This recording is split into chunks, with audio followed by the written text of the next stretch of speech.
Oh, no, no.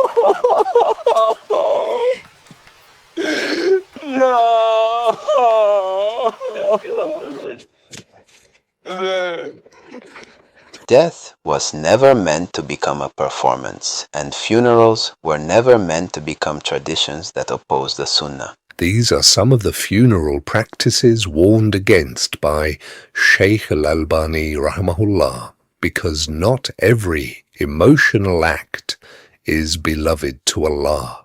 When death enters a home, do not answer it with screaming. Do not tear clothes. Do not strike faces. And do not question the decree of Allah, because the believer cries, but still submits. After death, do not turn the deceased into a display of luxury, too much perfume, too much decoration, writing verses on the shroud kafan, placing a mushaf, dhikr beads beside the dead, without evidence from the Sunnah.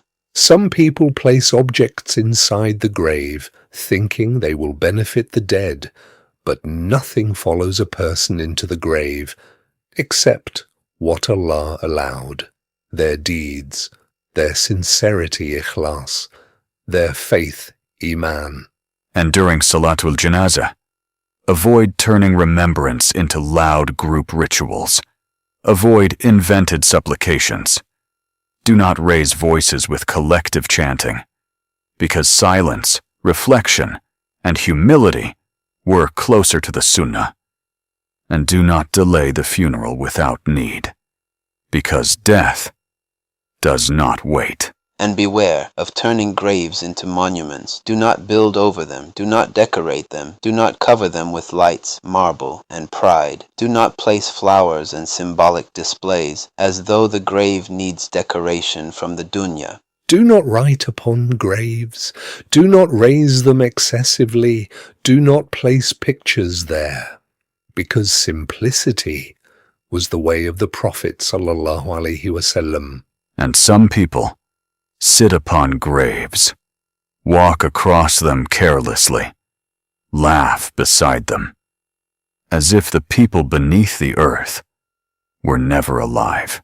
Funerals are not gatherings for showing status. They are reminders that every soul will return to Allah. And among the dangerous innovations are gatherings built around mourning rituals.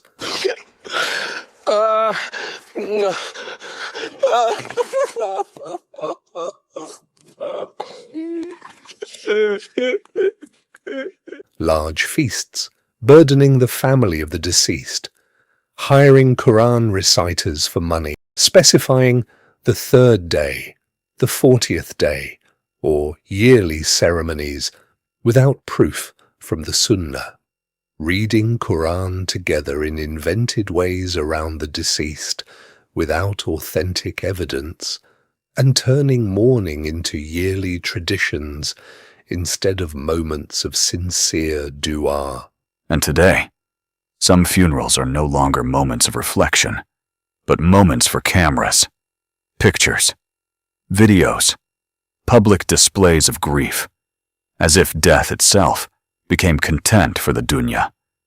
But the grave was never meant for performance, nor for attention, nor for gathering views from people, while forgetting the sight of Allah. And perhaps the most dangerous of all is when graves become places of worship, calling upon the dead, seeking help from them, traveling to graves for blessings, circling around them, asking the buried for what only Allah can give. The grave should remind you of Tawheed, not pull you away from it. Following the Sunnah in funerals is mercy for the deceased and guidance for the living. Because innovations around death may begin with sincere emotions, but they slowly lead people away from the truth. Not every tradition around death is mercy. Some traditions slowly pushed the Sunnah away until people defended innovations more than they defended the words of the Prophet sallallahu alaihi wasallam. These reminders are based upon the rulings and conclusions of Shaykh Al-Albani Rahimahullah from Ahkam Al-Jana'iz wa Bida'uha, a call to simplicity, to sincerity, and to preparing for the day you are lowered into the earth. عبد العزيز كراني